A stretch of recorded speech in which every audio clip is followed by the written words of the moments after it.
Bonjour à tous, bienvenue encore ce matin sur votre antenne, mesdames et messieurs. L'édition de ce matin encore pour une belle rencontre autour de la grande famille. Et vous aussi qui chaque matin prenez du plaisir à nous regarder, installez-vous confortablement au cœur de 10-12, le Zénith.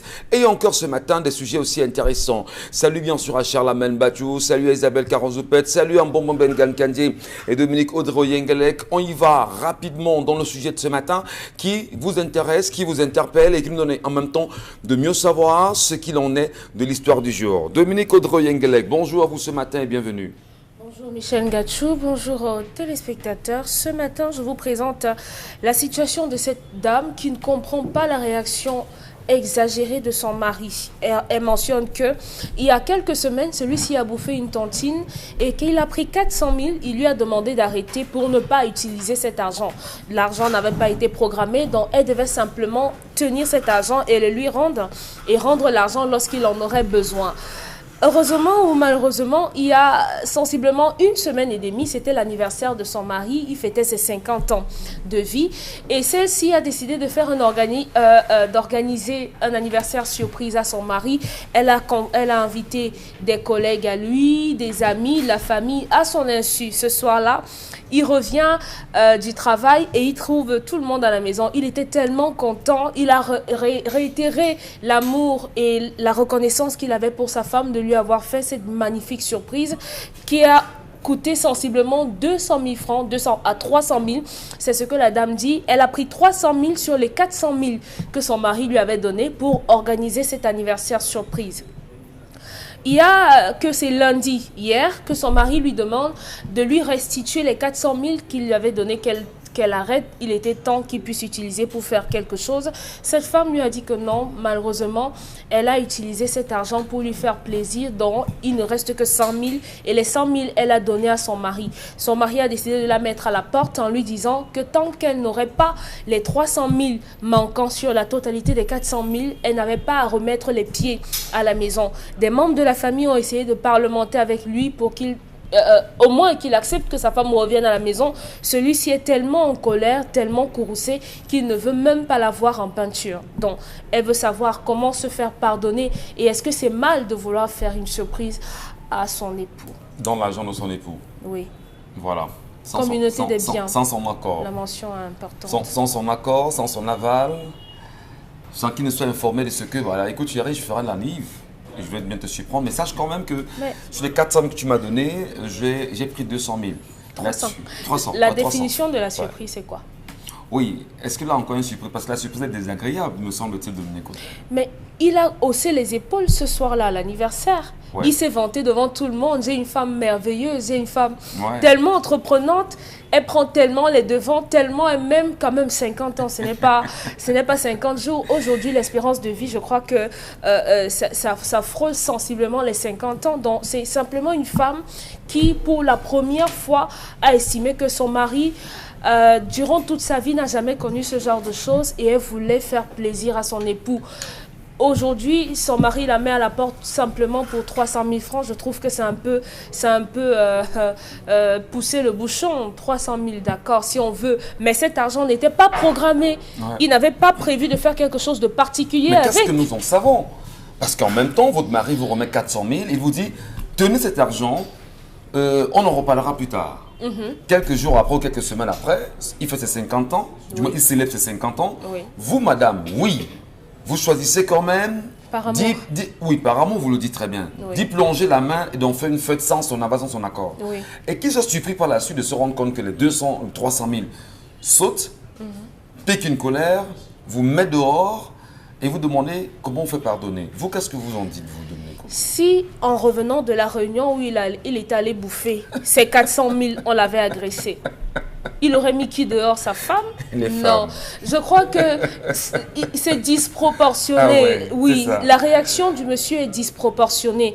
La femme déborde tellement d'amour. Cette femme aime tellement son mari qu'elle a même arrêté de réfléchir complètement. C'était quoi la contrainte de célébrer les 50 ans? C'est que c'est 50 ans. Mais c'est quoi la contrainte? Qu'est-ce qui t'impose à faire une célébration pour tes 50 ans? Ça arrive une seule fois. Michel Gachou, vous avez eu un anniversaire il y a quelques temps. On vous a organisé des fêtes surprises. Bien sûr. Et ça vous a plu. Bien sûr. Bah, justement, c'est la même chose. Elle voulait simplement faire plaisir à sa moitié. Lui dit vraiment, je remercie la Providence d'avoir eu un homme comme toi dans ma vie. Et en plus, tu fêtes 50 ans, c'est un demi-siècle. Et ce n'est pas donné à tout le monde. Dans cette femme, peut-être, l'amour, le trop-plein d'amour fait qu'on perd de la raison. Et je crois que la citation trouve son sens dans l'acte de la dame. Elle aime tellement son mari qu'elle a arrêté de raisonner. Et malheureusement, son mari aurait dû comprendre que cette femme, elle est très aimante. J'arrête pas de rire de Dominique Audrey. Vous vous moquez de moi, en fait. Non, pas de vous, en fait. C'est que je veux bien comprendre qu'est-ce qui peut animer une dame. C'est l'amour. Mais tu ne te dis même pas que nous, il y a 400 000 francs là, mon chéri. Je sais pas, qu'est-ce qui manque ici? Quel est le projet qu'on peut mener? Non, non. S'il y avait quelque chose de programmé avec cet argent, forcément, il aurait dit à sa dame, bon, les 400 000, si on va avancer ça pour le billet d'avion de Nanou. On fait une cotisation sans projet? Non, est-ce que ce n'est pas seulement 400 000 qu'il a bouffé? Il a dit, bon, avec les 400 000, si arrête, puisqu'on n'a encore rien prévu de faire avec, tiens, juste, du moins, arrête ça comme ça. Le moment venu, on fera ce qui pourra être fait avec. Donc, c'est un argent, en fait, qui ne souffrait de rien, qui n'avait pas été programmé. Il y a des argents comme ça, qu'on utilise comme ça. Et cette femme a simplement pris les devants, a offert un cadeau, une jolie montre à son mari, a offert une fête digne de ce nom, à la hauteur de ce que son mari représente pour elle. Et aux yeux du monde, elle lui a réitéré son amour. Lui également, ce jour-là. Est-ce qu'elle venait rembourser 300 000? Ça arrangerait les choses, non? Si elle rembourse, ça va peut-être arranger son mari, mais ça va détruire considérablement ce qu'elle peut éprouver pour lui. Parce que si votre femme utilise de votre argent et que vous demandiez qu'elle rembourse, je crois que c'est offensant, c'est offusquant de demander à votre femme de rembourser votre argent. Ça va créer d'autres problèmes. Elle peut effectivement rembourser, mais il y aura une scission dans le foyer. Est-ce que vous trouvez judicieux, justement, Elisabeth Carrozopet, que l'homme s'arrête quand même sur 300 000 francs, au point de mettre sa femme hors de la maison et lui intimer l'ordre qu'en venant qu'elle ramène ces 300 000? Comment vous comprenez ça, vous, ce matin? Vous ne revenez plus. Pourquoi? Parce que je ne vaux pas 300 000. Ouais. Je ne vaux pas 300 000 et pour ça, je ne reviens plus. Mais si vous ne valez pas 300 000, pourquoi plonger la main dans son argent sans son accord? Je ne vaux pas 300 000, Michel Gachou. Ça veut dire que moi, je vais même me réjouir à la place de la dame parce que je vais comprendre vraiment que mon mari, vraiment, c'est avec la main gauche qui me tient, quoi. C'est-à-dire qu'il a l'impression que c'est ce que je vaux. Mettre une femme à la porte pour 300 000, Michel Gachou, c'est sérieux ça? Moi, j'ai envie de demander parce que je n'arrive pas à croire ou à comprendre comment un homme peut mettre sa femme à la porte pour 300 000 francs CFA. 300 000 francs CFA représente quoi? Par rapport à quoi et par rapport à qui? C'est ce que je veux bien comprendre. On parle de votre moitié, de la femme de votre vie. Celle qui a risqué sa vie pour vous faire des enfants. Vous venez la mettre à la porte pour 300 000 francs CFA.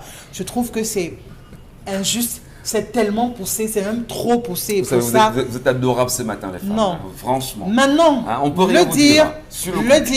Vous avez automatiquement raison. 300 000, c'est l'argent des arachides. C'est pas possible.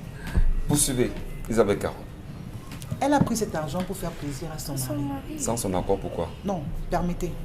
Je crois que si la dame a pris sur elle d'enlever 300 000 francs CFA sur 400 000 pour faire un anniversaire surprise à son mari, pas son anniversaire à elle, ou encore pour sa mère ou son père, je crois que monsieur peut se dire, ben, chérie, tu aurais dû m'en parler et tout, mais c'est deux phrases.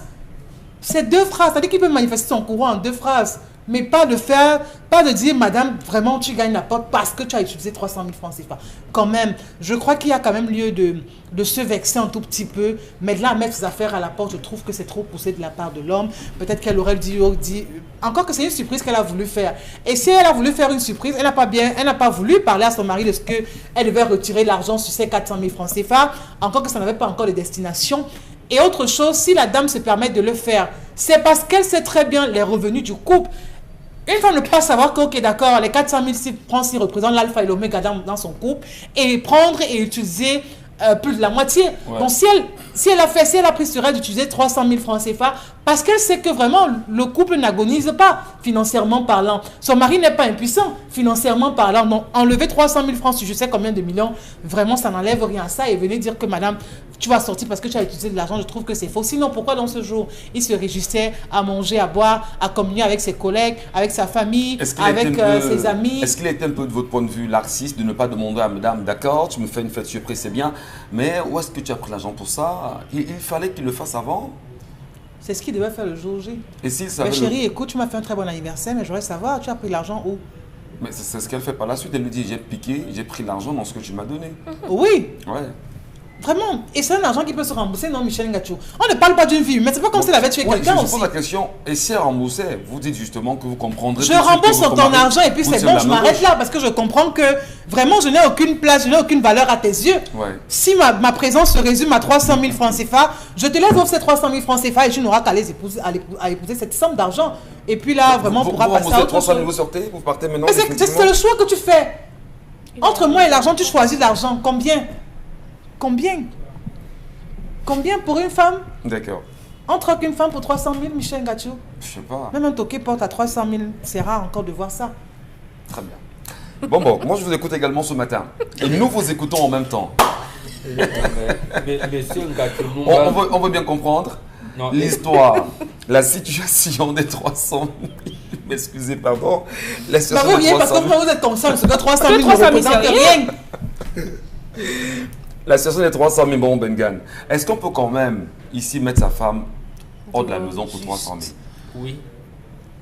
Et heureusement qu'il y a encore des hommes dans ce monde. J'ai dit heureusement qu'il existe encore des hommes dans ce monde. Celui-là, c'est un homme alors? C'est un homme, oui. Celui-ci, c'est un homme. Mon fils, très bien. Très bien. On vous dit de garder. Et justement, c'est pour ça qu'il faut piéger vos femmes, surtout en matière d'argent. Il faut les piéger. L'homme savait. Il sait que sa femme est dépensière. Il sait. C'est pour ça que juste après la fête, il a dit, chérie, donne-moi ce que je veux. Il savait. Non, vraiment félicitations mon fils. Donc c'est un piège pour la mettre dehors ou un piège pour la corriger? Ce genre de femme ne peut pas vous permettre d'évoluer. Ce n'est pas possible. Elle ne peut pas. 25 ans de mariage, elle ne peut pas. Elle ne peut pas vous permettre d'évoluer. Donc c'est comme ça qu'il faut comprendre ça. L'anniversaire, c'est pas quelque chose qui vient d'arriver là. Ouais. On sait que mon mari aura 50 ans dans un an. D'abord, dans 25 ans, donc, ils se sont mariés quand l'homme avait 25 ans. Il faisait comment les autres jours d'anniversaire. Bon, si elle ne faisait rien et qu'elle avait gardé la surprise pour le demi-siècle, très bien. Elle a préparé quoi pour cette surprise-là elle-même? Comme elle est vraiment amour, après Dieu c'est elle, en matière j'allais dire, de distillation de l'amour, après Dieu c'est elle. Elle avait donc prévu faire quoi s'il n'y avait pas les 400 000? Parce qu'on ne fait pas l'histoire avec les si. Ouais. Je prépare l'anniversaire de mon mari. Mon mari aura 50 ans dans 10 ans, aura 50 ans dans 9 ans, aura 50 ans dans... Vous commencez à préparer. Justement, c'est quand même 300 000. Hein. Elle n'a pas fait ça. Elle ne l'a pas fait. Donc c'est une femme qui est à la limite dangereuse. C'est pour ça qu'on vous dit que la polygamie est bien. Parce que quand une femme fait comme ça, au moins vous pouvez aller dans les bras d'une autre. Si elles étaient deux, elles auraient utilisé les 400 000. Bon. Non, vous épousez la troisième. Donc, oui, donc cette femme, c'est une femme dangereuse. Mais pour ce cas précis, non, je pourrais lui dire, intégrez-la, mais mettez-la hors de votre budget. Hors de budget. C'est le genre de femme qui, si hier, il n'avait pas bien calibré les choses, surtout en matière d'argent, vous repositionnez les choses, vous recalibrez les choses. C'est-à-dire qu'en l'amenant, j'allais dire, oui, en l'amenant à des exercices comme si c'était des petits-enfants. Comme si vous feriez à vos enfants. Parce que ça, c'est une femme qui ne vous amène. Vous ne pouvez pas planifier quelque chose avec une telle femme. Elle est dépensière, vous dites justement, mon oui, tout à fait. Et, alors, je pose la question de savoir, est-ce que l'homme s'entend, sachant justement l'attitude de sa femme, lui donnant cet argent, savait en fait qu'elle devait dépenser, oui. Alors, maintenant que c'est dépensé, la mettre dehors, est-ce que c'était prémédité? Non, mais prémédité comment? Prémédité comment? D'abord, l'homme qu'on savait que... Est-ce qu'il n'y a pas notre sanction? Non, il y a plusieurs sanctions, il y en a plusieurs, mais cette sanction mettre dehors, aussi... c'est pas extrême quand même? Non, c'est ça qui s'y est. Parce que, en fait, à bien regarder, vous allez voir que cette femme, non seulement elle est dépensière, elle veut le matu vu. Est-ce que le quartier sait que mon mari est que... Voilà, je dis, pour c'est ça, c'est ce genre de femme-là. Donc, en réalité, il n'y aurait pas de secret. C'est pour ça que son mari, connaissant ça, il lui a donné tous les honneurs. Vraiment, tu es la meilleure femme, tu es... Mais dès que les étrangers partent, madame, mais l'argent, oui, femme cap. Donc, l'argent là, c'est où? Parce qu'il savait. Maintenant, il va la reprendre, mais en recalibrant, en repositionnant. Mais surtout... Donc pour vous, c'est la meilleure sanction? Oui, en ayant une deuxième. Il ne faut pas s'arrêter là. Même s'ils étaient mariés sous le régime monogamique, ouais, il faut chercher quelqu'un. Alors en 30 secondes, Dominique Audrey, la sanction, elle est bonne? Selon vous? Selon vous? Non, pour moi, Mengan, elle est bonne. Oui. N'est-ce pas? C'est les dépensières. Donc, elle n'est pas obligée de rembourser, parce que là, quand même, c'est l'argent. Elle n'est pas obligée de rembourser les 300 000. Oui. Mais elle est obligée d'accepter une coépouse maintenant. On peut adresser quand même à une petite dépense. En fait, on veut nous dire que la femme aujourd'hui sert de punition pour une autre femme. Non, lorsque votre femme fait une bêtise, le monsieur avait déjà une autre femme et il voulait un prétexte pour signer polygamie. J'ai dit non. Le monsieur a supporté 25 ans. Supporter. Non, on ne parle pas de polygamie ici. C'est bon, qui pense qu'il faudrait peut-être commencer à préparer des solutions possibles. Une deuxième femme. Quand le monsieur est torturé pendant 25 ans. Torturé pendant 25 ans. Ça veut dire que cette femme, oui, mais absolument, elle est torturée pendant 25 ans. Donc aimer un homme, c'est le torturer. Oui, attends, je demande, est-ce qu'on peut redresser une femme dépensière en la mettant dehors et en la ramenant? C'est vous qui trouvez qu'elle est dépensière. Personne ne dit qu'elle est dépensière. Faire un cadeau à son mari. Je m'appelle sur l'argumentaire de bon Bengana. Faire un cadeau à son mari ne fait pas de vous une femme dépensière. Si elle était dépensière, elle n'aurait même pas fait une fête d'anniversaire. Elle aurait dépensé pour faire autre chose. Marie, donc elle a fait ça pour lui. Gardez-moi mes 100 francs. Gardez ça. Lorsque vous donnez l'argent à un homme, quand il l'utilise, il vous rembourse. D'accord. Isabelle Carole, donc, on est d'accord? Vous avez peur justement qu'il puisse prendre une deuxième épouse là, dans ce cas-là? On a peur de quoi, Michel Ngatou? Vous n'avez peur de ce que monsieur prenne une... Vraiment, épouser une femme n'est pas une faveur. C'est pas comment on va vous dire ça. Vraiment, si je savais parler toutes les langues du Cameroun, je le dirais en toutes les langues. Épouser une femme, ce n'est pas une faveur. On épouse une femme parce qu'on l'aime. Et elle peut même vous dire non. Et ce monsieur vous pouvez même venir même pour l'épouser, elle vous dit non, elle ne vous aime pas, vous ne l'épousez pas, c'est tout. Parfait. Donc sachez donc que quand vous épousez une femme, c'est parce qu'elle vous a aimé elle également.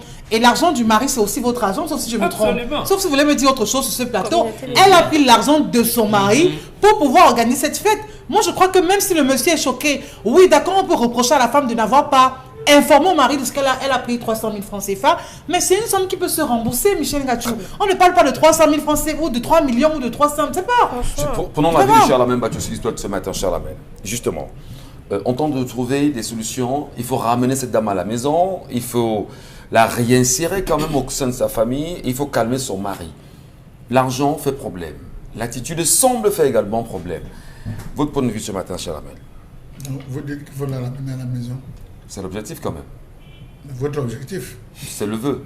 D'accord, c'est votre vœu. Donc pour vous? Monsieur Michel Ngatou, pour avoir regardé dans ma veste, je te vis. J'ai dit regarder dans ma veste, je te vis.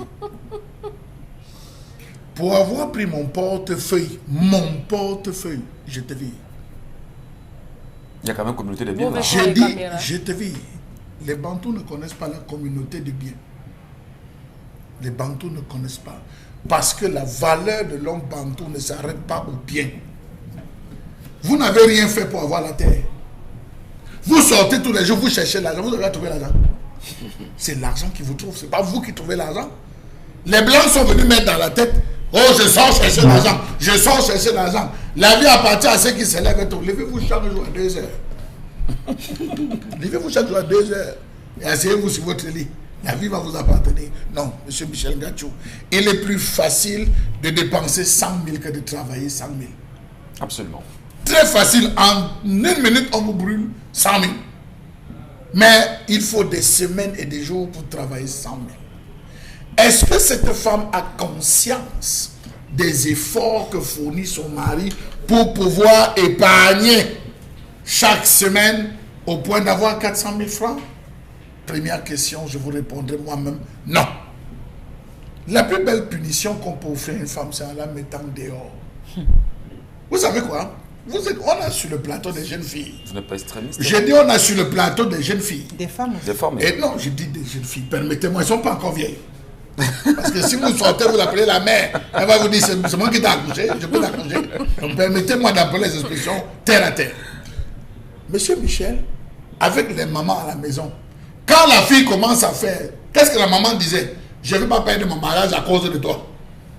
Ouais. C'est les phrases que je parle, regarde, je ne vais pas perdre mon mariage à cause de toi. Si je sens que tu me dépasses, je te chasse. Vrai ou faux? Vrai, monsieur Michel Ngachou. Bon, c'est pas. Par conséquent. Il faudrait qu'elle nous dise aussi. Non, elles le savent. Elles le savent. Dès que tu commences à rentrer en dedans, tu dis, hey, je ne veux pas perdre mon mariage à cause de toi. Donc vous voyez que la jeune fille, même pour sa propre maman, représente un danger. Lorsque la fille se colle trop à son père, la mère lui dit, madame, va chercher ton mari, laisse mon mari tranquille, je veux causer avec mon mari. Donc vous voyez, ces situations se créent dans le foyer. Donc la femme devrait protéger son mariage. Ce qu'elle n'a pas fait, elle n'a pas protégé son mari, parce que dans le mariage, il y a le permis et il y a l'interdit. Quel était le permis? Touche ici, ne touche pas là. Le côté-ci, mon côté, pour ceux qui dorment dans la même chambre avec les femmes, mon côté-ci ne traverse jamais. Ce sac qui est au sol là ne touche jamais. Le salon ne t'appartient pas, juste pour balayer. C'est moi qui nettoie et les guéridons et tout. Madame, tu ne touches pas le coin musical. Madame, tu ne touches pas ma cave avec. Madame, c'est l'interdit. Madame, tu ne prends aucune décision sans me consulter. C'est l'interdit. Vous faites justement jaser des femmes ce matin. Non, monsieur Michel Ngachou, je vous parle du permis et de l'interdit. Elles vont se demander justement dans quel monde est-ce possible. Code de conduite d'un mariage. C'est la règle du mariage. Plein de divorces. Madame, quelqu'un entre dans cette maison, ce que tu as l'obligation de lui servir, c'est la nourriture et l'eau. Le vin, c'est moi. C'est l'interdit. On est d'accord. Madame, tu décides d'organiser quelque chose. C'est que ce soit ma surprise, je dois être informé. Surtout, c'est même les dépenses. C'est justement même ça. L'origine c'est le nerf. Donc vous vous rendez compte que la femme s'est permise des libertés dans les interdits qui lui ont été conférés par son mari. Et c'est ça qu'elle paye, monsieur Michel Ngachou. Elle paye par la sanction la plus douce. J'ai dit c'est l'une. Mettre sa femme dehors, c'est la sanction la plus douce, monsieur Michel Ngachou. Parce qu'en étant dehors, cette petite honte.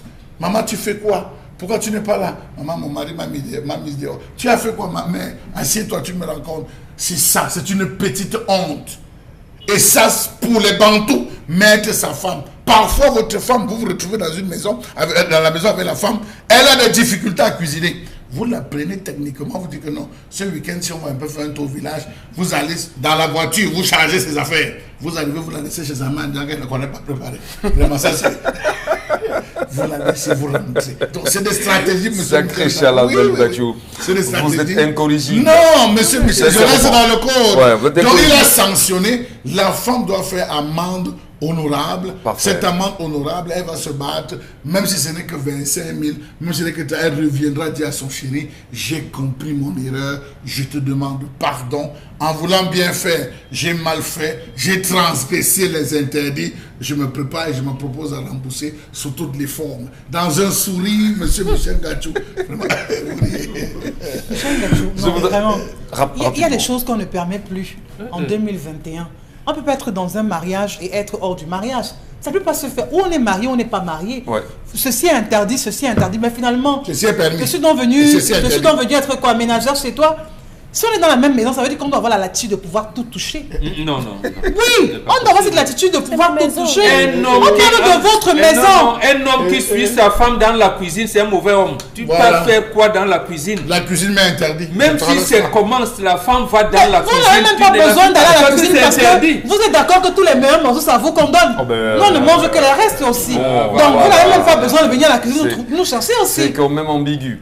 En tout cas, on vous a compris avec Carole. C'est tellement poussé. Je sais D'accord. pas, il faut vraiment une raison, je sais pas, la plus extrême pour mettre les bagages de sa femme dehors. On réfléchit pas 100 fois. Il n'a pas jeté les affaires. Il a dit Il à sa a mis la femme dehors. va me chercher mes 300 000. Elle va chercher ça où? Là où elle a dépensé. 300 000 pourquoi? Elle repart chez tout ce qu'elle a dépensé. Par rapport à sa femme, on va donner ça représente quoi? 15 enfants.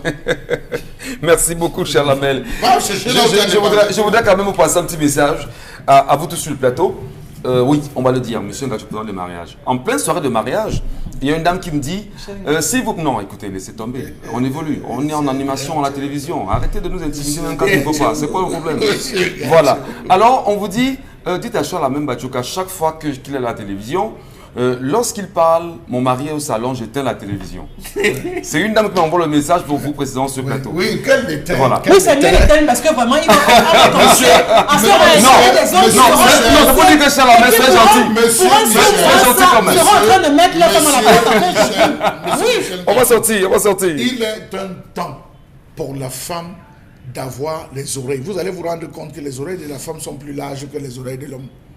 Parce que la femme a l'objectif d'écouter. Merci. Et quand l'on parle, elle doit écouter. Merci, monsieur Mbachou. Arrêtez Les de... femmes, non, n'éteignez pas. Les oreilles de la femme sont plus larges. La forme, c'est pour écouter. Est-ce que vous l'avez épousé, acceptez là aussi? Merci beaucoup. Non. On vous dit de garder, vous gardez. Allez, permettez, merci. On peut garder. On va saluer C'est on va saluer la les femmes qui Vous gardez le mari comment? Je vous en prie, Isabelle Carole. On va saluer toutes les femmes qui nous regardent ce matin. S'il Non, vous plaît, on n'est pas mesdames. contente ce matin, S'il Michel. vous plaît, mesdames. Lorsque monsieur arrive au salon et que le Zénith est en train d'être diffusé. Ce n'est pas ça, monsieur Michel. Vous Non. Permettez. Non, qu'elle reste avec nous et qu'on poursuive. Merci. Écoutez vos maris. Voilà, merci. Ne dépense pas l'argent. L'argent de votre mari, c'est Garde, tu gardes. Merci beaucoup. C'est 10-12. Le Zénith et dans un instant la colère.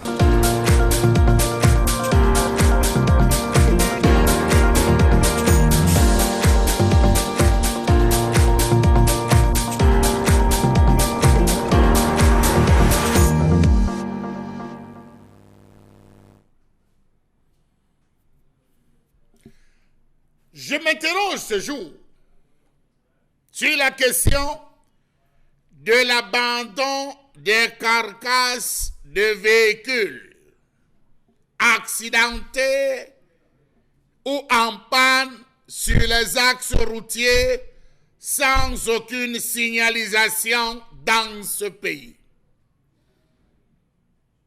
Combien de temps un véhicule en panne doit-il rester garé sur la chaussée ou sur les trottoirs? Si trottoirs il y en a. Question. Le ministre des Transports, Ngale Bibé, avait pris sur lui de nettoyer toutes les épaves des bateaux qui encombraient les différentes voies maritimes.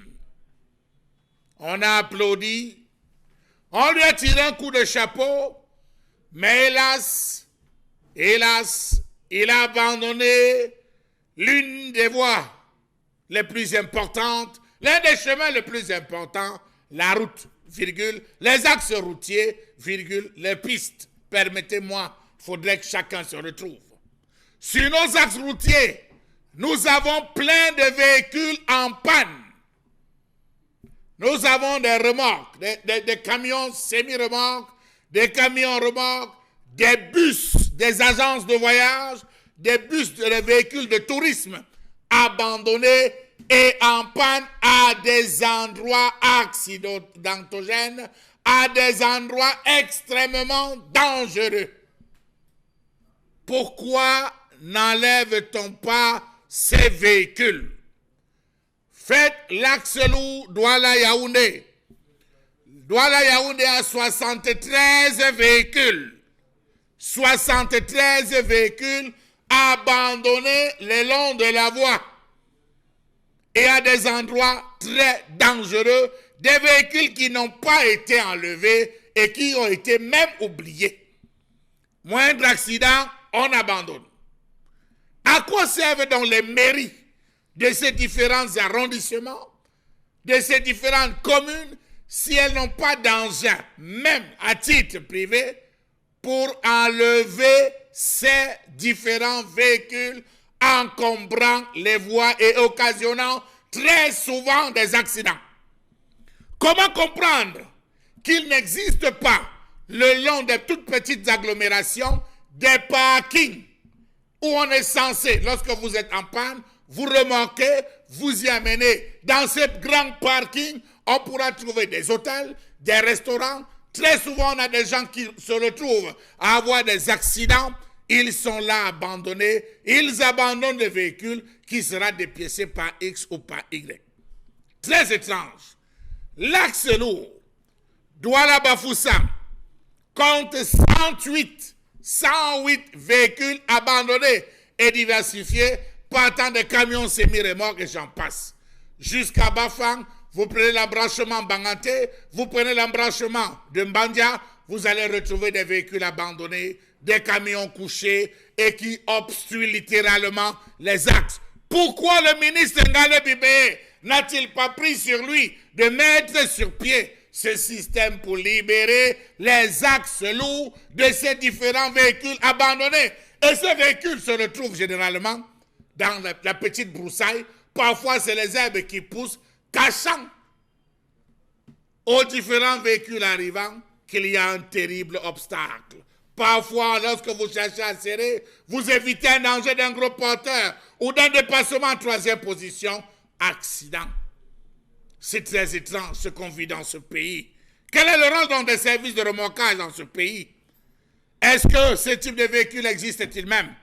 Pourquoi y a-t-il trop de véhicules garés dans les rues, avenues et boulevards de ce pays? Ne parlons pas de Douala. Ceux qui mettent les sabots connaissent seulement mettre sur un genre de véhicule. Mais il y a plein de véhicules abandonnés. On ne remorque jamais. On ne met jamais les sabots. C'est là, occasionnant, comme ils peuvent, les accidents. Comment comprendre que les cas de véhicules en panne, garés le long des axes lourds, pendant des jours et des semaines sont récurrents? On les retrouve partout, dans les virages, les axes lourds, les pistes, à des endroits où la visibilité est réduite, comme si le propriétaire du dit véhicule avait un contrat avec le diable. Comment comprendre ce système des herbes? Parfois vous roulez, c'est les herbes qu'on jette le long de la rue, oui, système traditionnel pour signaler. Mais a-t-on besoin de cela dans un système qu'on dit modernisé? Comment comprendre que la prévention routière se bat plus à prévenir les poches, à conserver, à utiliser cette stratégie pour vider les poches qu'à prévenir? Parce que c'est aussi ça le rôle de la prévention routière. Dégager ces carcasses de véhicules ayant fait des accidents ou en panne le long de la rue. Très souvent, on les retrouve dans des angles isolés. Ces automobiles touchent la circulation, bouchent et causent de nombreux accidents. Lorsque vous allez à Yaoundé, il y a un virage extrêmement dangereux dont le nom m'échappe en ce moment après Ngwe. Vous allez vous retrouver là, qu'un camion ayant pris le virage, la petite montée, il meurt là, il s'arrête là, point final. Tant pis pour ceux qui viennent derrière. En journée encore, vous pouvez vous en sortir, mais la nuit, bonjour la catastrophe. On jette quelques touffes d'herbe et le tour est joué. Pas de signalisation.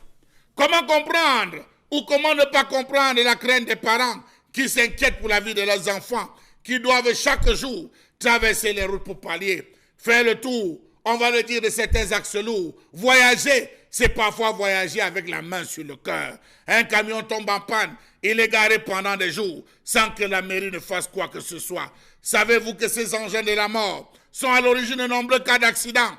Imaginez donc un camion garé en plein virage. Ce sera là. La mort est véritablement totale. Comment comprendre ce silence radio observé dans les différentes municipalités? Rappelons-nous que tout un sous-préfet, je pense le sous-préfet de Figuil, était mort. Tout simplement parce qu'un camion était tombé en panne et avait obstrué. Lui venait à la sortie d'un virage il est rentré à plein dedans. Ainsi va la République.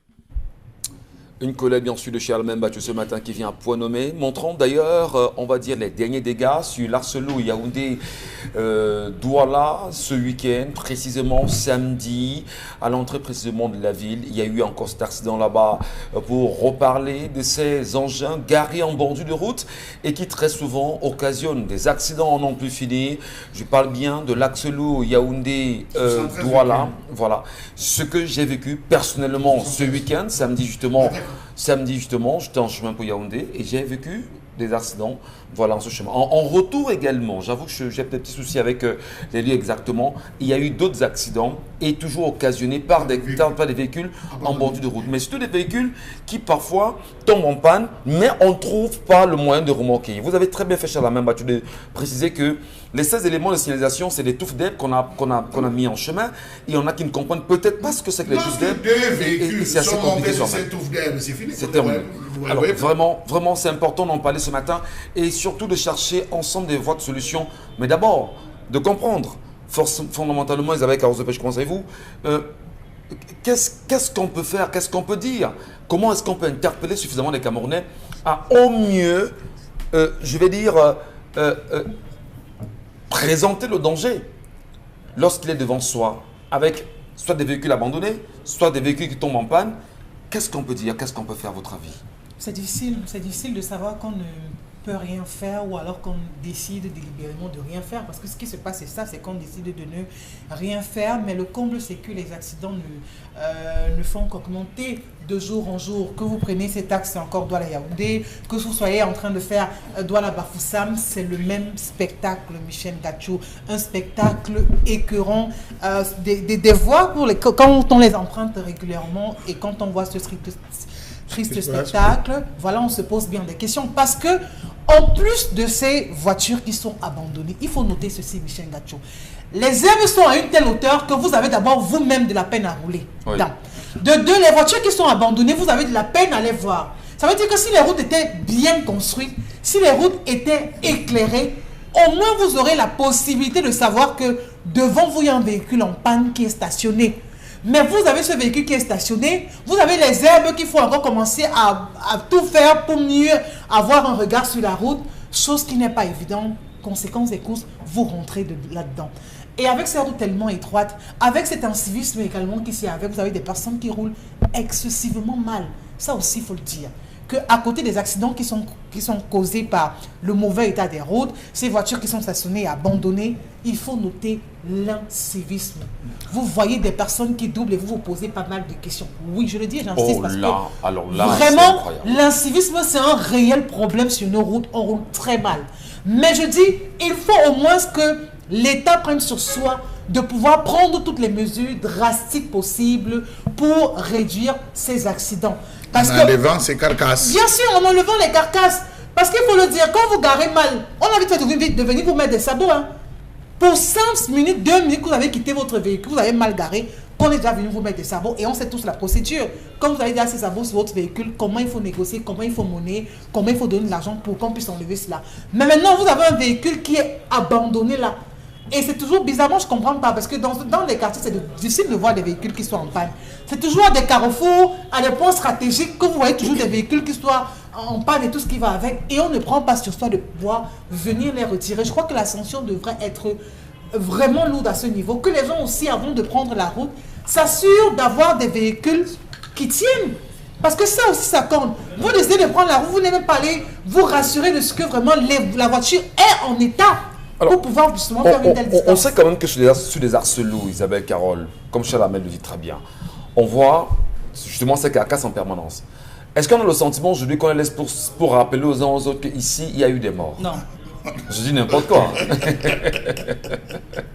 Parce qu'on a le sentiment que... Parfois, c'est même dans la position où ça fait l'accident, on laisse. Hein. On laisse la pour dire, ici, il y a eu des morts. Ici, il y a eu l'accident. C'est quoi l'intérêt? Je crois que c'est plutôt un mauvais, parce que quand vous voyez ça, vous voyez, parce que rien que l'état d'un véhicule traduit suffisamment le choc, ou alors ce qui a pu se produire, alors on peut tout de suite comprendre l'ampleur des dégâts. ou encore des personnes qui se trouvaient à bord du véhicule au moment de l'accident. C'est des choses qu'on devrait aussitôt pouvoir enlever, Michel Ngachou. Oui. On devrait aussitôt pouvoir enlever parce que se retrouver avec autant de véhicules vraiment sur cet axe, qui soient en panne, qui soient vraiment garés là pour des accidents et tout, ne pas les enlever, c'est un problème. Mais à côté, vous avez des personnes qui sont tout de suite là, qu'on va vous arrêter parce que le radar montre que vous avez fait un excès de vitesse, vous avez dépassé ci ou ça. Là, on est prompt à vous arrêter, on est prompt à vous dire non, vous ne pouvez pas passer, on va déposer 30 000, 40 000, 50 000, n'importe combien, parce que vous avez enfreint à ça.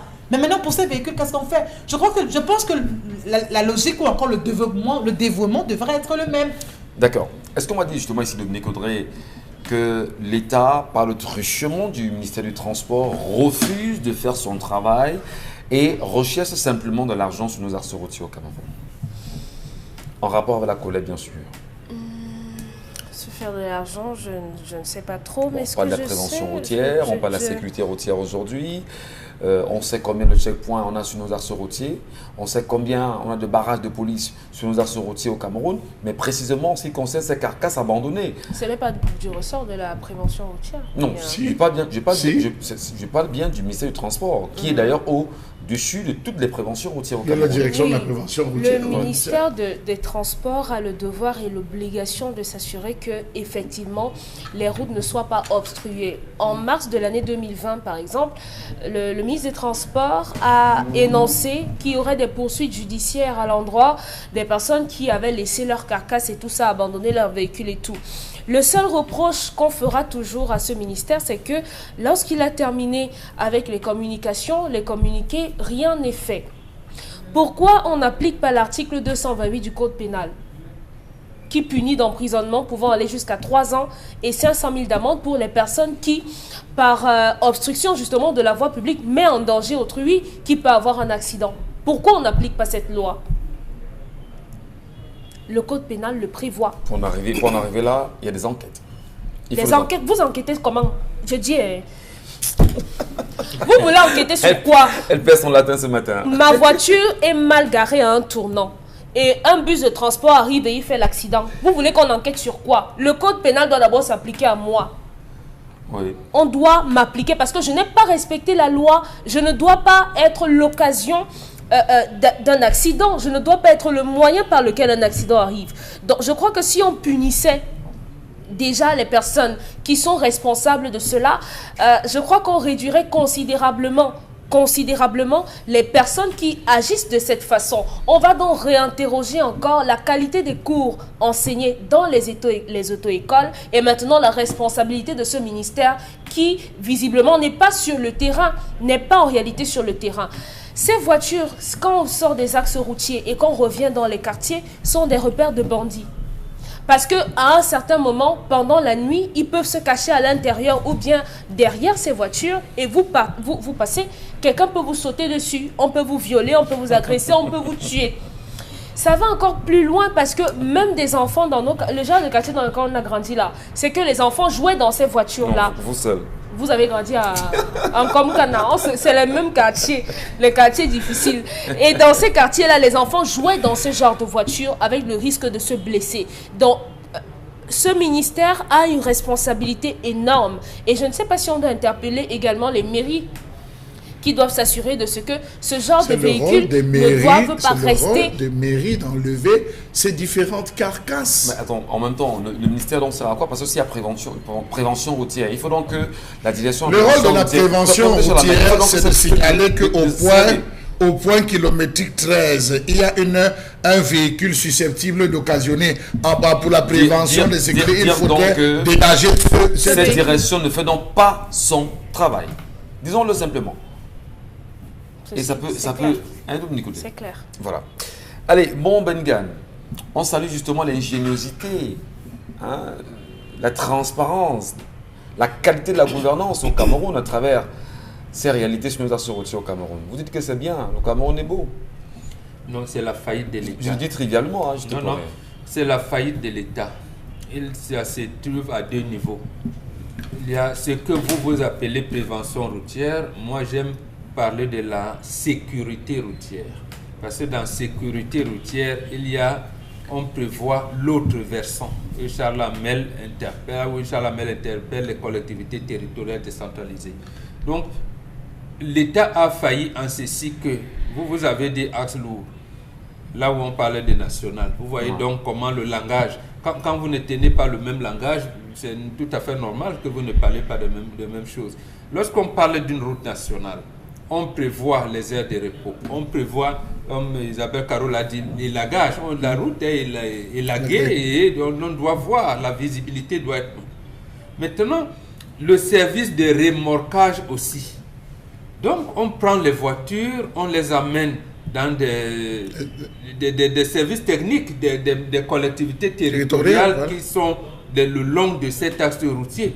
Donc, l'État met les moyens, ou alors l'État sillonne par ces services spécialisés pour enlever. Parce que quand il y a accident, on vient faire la gendarmerie généralement, ou les policiers qui sont là viennent faire le constat, et on doit vite dégager la route. Maintenant, on les laisse où? La mairie la plus proche, de toutes les manières, le tronçon où il y a eu accident répond à une mairie. Mais maintenant, la mairie n'a pas vocation à, j'allais dire, à entretenir les routes nationales.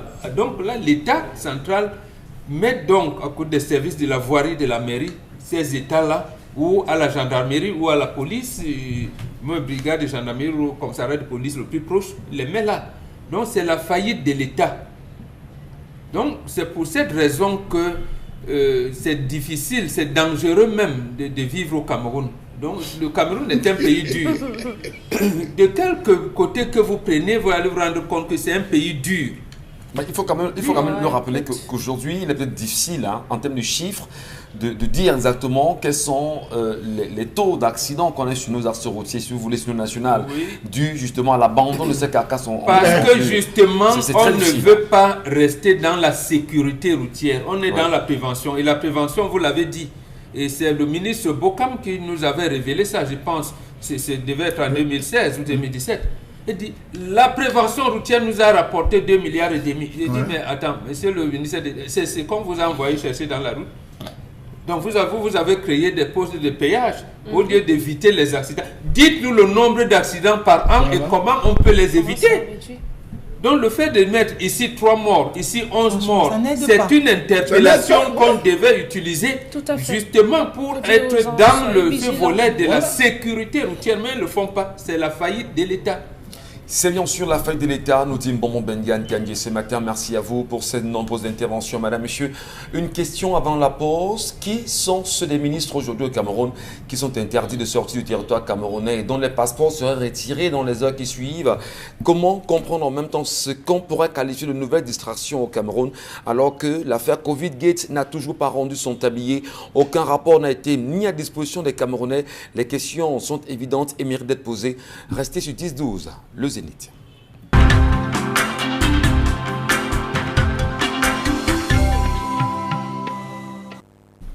Vous êtes encore les bienvenus, mesdames et messieurs, sur notre antenne. Encore, oui, on le dira avec 10-12, le Zénith. Et une question a été posée avant la pause. Qui sont ces ministres au Cameroun dont l'interdiction leur est signifiée en sortie du Cameroun? Parce qu'en réalité, on le sait, beaucoup ont plongé la main dans l'affaire concernant le budget lié à la gestion du Covid-19 au Cameroun.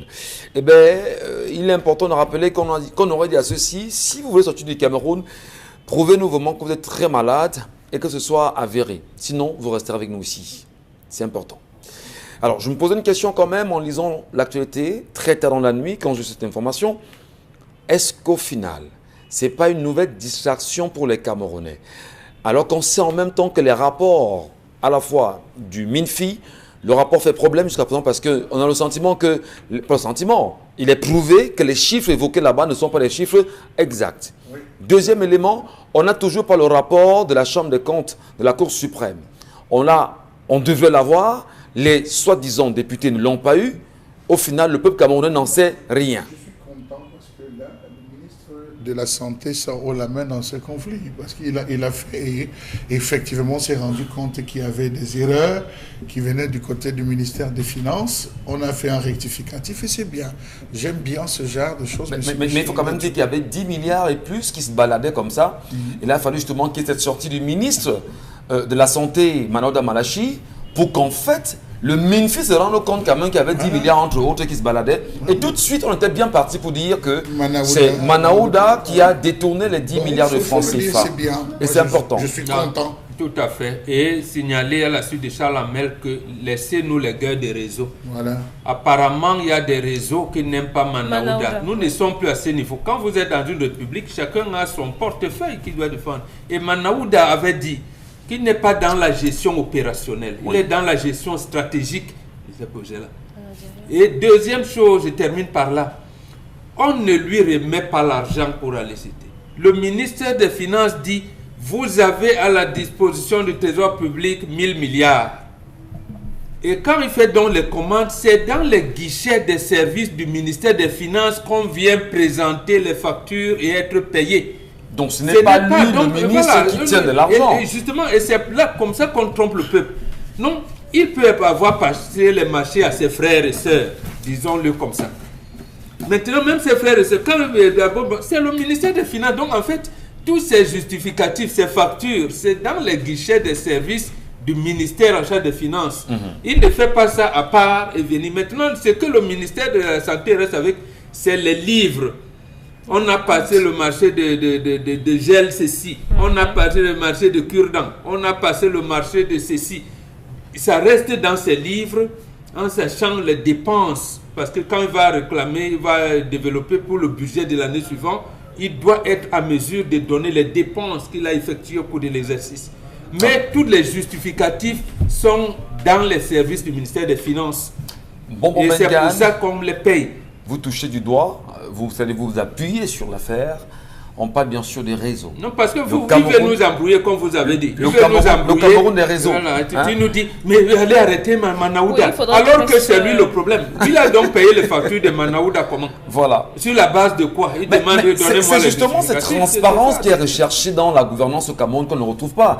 Si chaque ministre pouvait au moins se justifier. Moi, je pose encore la question, Charles Amembadjou, vous avez Carole de mes côtés. Permettez, on a des ministères, notamment celui du tourisme. Je prends que ce ministère, simplement, ou encore de l'agriculture. Non, là-bas, c'est une récompense qu'on a donnée à son frère. À qui? Bello Bouba. Non, s'il a reçu l'argent des fonds Covid-19 et que Bello Bouba ait choisi délibérément de ne pas dire aux Camerounais et comment il a géré l'argent dans son ministère, mais c'est un problème quand même pour le Cameroun. Je veux vous prendre un exemple assez simple pour que vous compreniez. Lorsque le ministre de l'eau et de l'énergie passe devant les membres, les parlementaires de notre Assemblée nationale, M. Michel Gadjou, il y a un problème qui se pose, c'est les 1 milliard de francs, la question des 1 milliard de francs CFA qui devrait être versé à Eneo pour alimenter la contribution de l'État, la subvention de l'État pour l'achat du carburant pour les différentes centrales thermiques. Le ministre de l'eau et de l'énergie dit qu'il n'est pas au courant. On dit, mais comment vous n'êtes pas au courant? Parce que Eneo se plaint de ci, de ça et tout. Ça, c'est une histoire qu'on peut vérifier. Mais monsieur Michel Gadjou, à la fin, lorsqu'il rentre et discute avec ses services compétents, on lui fait comprendre que c'est le ministère des Finances qui paye directement cet argent à Eneo. Sans passer. Or, l'instruction du président de la République demandait à ce que ce soit le ministère de l'eau et de l'énergie qui règle cela. Or, c'est le ministère des Finances qui paye directement. Mais vous parlez, permettez-moi. Des caisses, non, Charles. Permettez-moi, lorsqu'on va à fond, le ministère de l'eau va à fond, il se rend compte que cet argent n'est même pas payé. C'est chaque semaine qu'on devrait verser 1 milliard, mais cet argent n'est même pas versé comme cela se devait. Et c'est là où il y a eu cette sortie de Néo. Donc, pour vous faire comprendre qu'il y a des dits et des non-dits, des choses qui se font. Le ministre de l'eau a été surpris de se rendre compte que ça devait quand même passer par mes services, qu'on est au moins en termes de traçabilité. Pourquoi vous faites le paiement direct, sortant de vos caisses directement pour la structure Néo, sans que nous n'ayons même pas une souche? Donc c'est pour revenir à ce que Mbombok disait, que vraiment dans ce gouvernement, voyez, chacun a sa part. Chacun sort avec sa qualité. Et dit en même temps. Vraiment, il a fort à faire. Et Et il justement, faudrait qu'il reste comme il ça. y en a qui nous font qu'il savoir reste aujourd'hui comme ça. qu'il y a quand même, hein, dans les pontes du régime, l'un d'entre eux qui se fraude les mains maintenant et en voyant la guerre qui se livre entre le MINFI et le MINSanté, Ça, déjà, qui c'est serait réglé. bien sûr ce qu'on qualifie comme ses ennemis justement à lui, parce qu'en fait il y a une volonté des uns et des autres de s'accaparer du pouvoir à la fin, parce que tout est imminent. Alors on va prendre les messages sur la même Bachou. Le temps de lire les téléspectateurs, de prendre leur point de vue sur les sujets évoqués jusqu'à ce matin, jusqu'au moment où nous sommes bien sûr en ligne. Qu'est-ce que nous disent Isabelle, Carole, Zopet, nos téléspectateurs? D'accord. Bonjour à vous sur le plateau. Comment une dame peut causer une bêtise pareille? Je pense que son monsieur a très bien réagi. On se rappelle de l'histoire où monsieur n'avait pas supporté que la dame ait mangé le spaghetti des enfants et avait coupé son pied. Non, bravo Alexei. Autre Franchement, c'est réaction. Sur l'axe Douala-Edea, à 45 km entrée Razel, un trou de plus de 50 cm de profondeur a causé l'accident vendredi dernier, poste de la prévention départementale. C'est Noubissi qui envoie La semaine dernière, c'était à la descente avant Banga. Il y a un véhicule, les véhicules automatiques. Vous savez que les véhicules automatiques, lorsqu'ils tombent en bas, on ne pousse pas, on ne peut pas bouger, c'est mort là. Ceux qui venaient derrière, il n'a pas eu le temps de signaler. Il n'y avait même pas de panneau de signalisation dans son véhicule, les triangles de signalisation. Tous ceux qui venaient, lui, sont rentrés dedans. Donc, imaginez. Dans la vie de couple, personne n'a le droit de dépenser l'argent des économies sans le consentement de l'autre. C'est Jacques qui envoie la réaction.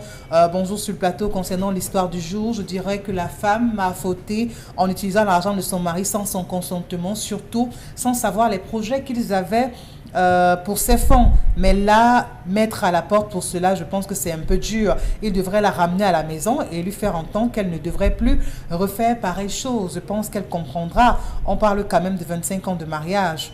Charles Amel a fini avec mes côtes ce matin. Vital depuis Yaoundé. Quand Bombok disait sur ce plateau qu'il enferme sa femme dans la chambre, il lui donne 5 coups aux fesses. Vous étiez les premiers à vous plaindre que Oui, non, on on se trouve plaint. la douceur. Tu vas d'abord chez tes parents, tu réfléchis sur l'acte que tu as 300 000. posé. Oui. Après 25 Tout à ans de fait. mariage. Oui. Bonjour le plateau, merci pour le travail que vous faites et surtout me faire comprendre le Cameroun pour l'histoire. Je suis d'accord avec les hommes du plateau que cette femme vienne présenter ses excuses à son mari et le reste suffira. Pour la colère, le Cameroun me fait honte. Chapeau à vous le Zénith. La douce depuis village qui envoie la réaction. Pour l'histoire du jour, que le monsieur supporte sa femme et lui dit qu'elle aura pour 2 ans diminution de ration, etc. Car il doit combler ce trou et non employer les méthodes lâches comme la chasser ou se jeter dans les bras d'une autre deuxième femme parce qu'il a eu un problème avec la première. C'est un homme lâche, incapable de résoudre un problème. Ce lâche encouragerait donc le divorce ou l'adultère à son fils s'il est monogame ou qu'on chasse sa fille. Wilfried Debolova qui Le envoie monsieur n'est même pas polygame. Hein. le Où elle a message. Il lâcheté n'est même pas dedans. polygame.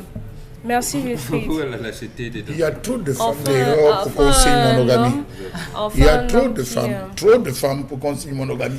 Quand on veut faire une surprise à son mari ou à sa femme, on prend de l'argent de sa propre poche. Cette femme mérite plus que ça parce qu'elle a volé. Joseph, ah bon, c'est du vol? Les hommes pleurent l'argent. Non, hein. on ne vole pas l'argent de son mari. Voilà. On l'utilise abusivement. Comme elle a utilisé abusivement, quelle est la punition? Abusive. Nous, c'est pas la... Oui, soit vous la menez dans la chambre, Non, vous lui donnez des coups aux fesses et elle sort en souriant Non. non. dans la chambre. Ou alors vous faites, elle part d'abord vivre la honte.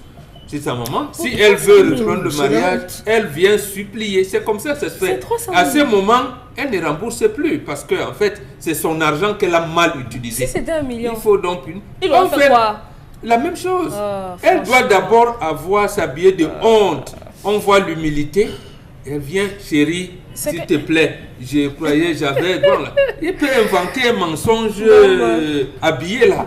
Et Bon, tout. bon. Et Bon, elle bon. prend sa Bonjour place. le panel du 10-12. Cette femme est insoumise dans son foyer car elle n'est pas digne de confiance. Alors elle doit demander pardon à son mari d'avoir utilisé l'argent sans son consentement. Cette femme ne pourrait garder aucun secret comme elle a fait avec l'argent de son mari. Alors c'est une femme qui est sans confiance. Autre message, cette femme mérite d'être répudiée par son mari parce qu'elle est insoumise, elle n'est pas digne de confiance. Par rapport à la colère, l'artiste avait chanté « La route ne tue pas, mais c'est nous qui tuons de nombreuses maladresses au volant de nos voitures ». Voilà, Serge Bertrand depuis Yaoundé Koaban qui envoie la réaction. Salut le plateau, vraiment c'est grave avec le Cameroun. À côté des véhicules accidentés, il y a certains ratés sociaux qui ne cessent à mettre en mal la population. C'est le cas d'un commandant de brigade et tout et tout. Donc on va pas... Quand vous parcourez la route avant Bafang, il y a des bus, des agences de voyage qui sont tombés en panne, dont on a même enlevé les moteurs. C'est là, abandonné sur le bord de la route. Hein. Ouais. Je crois que le ministre de la Santé, le ministre des Transports peut faire des sommations à ces agences de voyage. Allez enlever. Vous allez vous rendre compte qu'au petit virage, M. Michel Ngachou, avant Fodjomonko, au petit virage, il y a un véhicule, je ne sais plus si cette agence fonctionne même, Pacifique, et un véhicule qui est littéralement abandonné. Je dis, à ce compte avant, Fodjomonko, au virage, c'est abandonné là le long du train. Il y a plein de véhicules, des agences de voyage. Lorsqu'ils tombent en panne, ils oublient, monsieur Michel, ils abandonnent. Il faut la répression. On peut sommer les différentes entreprises et les agences de voyage. Oui. Allez dégager ces bus. Vous avez des IAS sur l'axe de à monsieur Michel Ngachou. Des petits IAS qui font le transport. Lorsqu'il y a un accident, non, on abandonne ça. Tant pis, on s'en fout. On ne vient pas enlever. Celui qui vient pour défaut de visibilité, il rentre dedans. Et le tour est joué parfois. Vous avez même... Et puis, je vais vous dire, monsieur Michel Ngachou, vous avez des agents de la prévention routière. Les gendarmes qui se cachent derrière et qui mettent les radars pour vous flasher. Ça sert parfois ces gendarmes, monsieur Michel Ngachou. Ils se cachent derrière pour pouvoir vous flasher. Mais non, on n'a pas besoin de se servir de ça.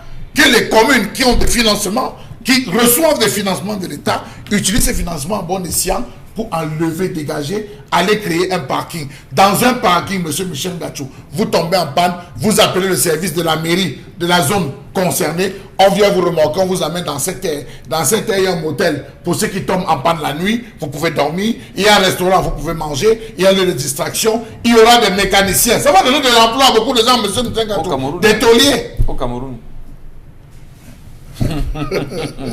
Merci beaucoup Chalamel, merci Isabelle Carole, merci à vous mesdames et messieurs pour vos nombreuses réactions. Une question quand même est à se poser ce matin et ça fait bien sûr parler plus d'un Camerounais depuis hier soir. C'est Mediapart qui a décidé en même temps de faire parler le Cameroun. Et il y a Edoui Plenet sur son compte Twitter qui dit « Le Cameroun est l'un des pays les plus corrompus du monde selon plusieurs classements internationaux. Raquettes, pots de vin, détournement de fonds publics se retrouvent dans tous les secteurs. Début d'une série de Pigot, voilà, sur Mediapart. Donc, de Fanny Pigeot. Fanny Pigeot. Pardon, oui, Fanny Pigeot. J'ai plutôt lu Pigeot. Elle a commencé Fanny avec Pigeot. Une série, il y a pas, on se rappelle, hein, Fanny Pigeot. Oui. On sait là la suite. Oui. D'ailleurs, on s'en souvient pas. Fanny Pigeot qui non, elle avait déjà fait des articles sur le Cameroun. Elle avait même un ouvrage sur le Cameroun. Maintenant, c'est toute une série qu'ils veulent faire. Mediapart. Alors, Bonbon Bengan, analyse froide ce matin. Le Cameroun, finalement, est un pays où il ne fait pas beau vivre aujourd'hui. Et lorsque Fanny Pigeot, dans cette réaction sur son compte Twitter, le dit, on devait avoir très peur et montrer justement le vrai visage du renouveau au Cameroun aujourd'hui. Le Cameroun est un pays qui sécrète et entretient la corruption. Le Cameroun est un pays qui ne vit que par la corruption. Je vous dirais même que c'est systémique. Depuis 60, c'est comme ça que ça a été bâti. Dans les budgets de l'État, il était même dit à certains endroits que le gestionnaire de crédit pouvait retenir jusqu'à 5 ou 10%, pouvait bénéficier de 5 à 10% de l'argent qu'on lui avait donné s'il n'avait pas exécuté, du moins du restant de l'argent qu'on lui avait donné comme dotation. Et il se trouvait donc que les gens n'exécutaient pas les missions pour lesquelles on avait décaissé de l'argent. Oui. Et on pouvait vous donner 1 milliard, vous exécutez pour 300 millions, reste 700 millions. Dans les 700 millions, vous prenez votre 10%. Puisque c'était resté au niveau des gestionnaires de crédit, les collaborateurs beaucoup plus bas, de paliers plus bas, prenaient donc 10%, 20%. Les expressions du genre, c'est ça qu'on mange. Vous venez vous saluer quelqu'un, c'est ça qu'on mange. Les expressions du genre, je vais suivre le dossier.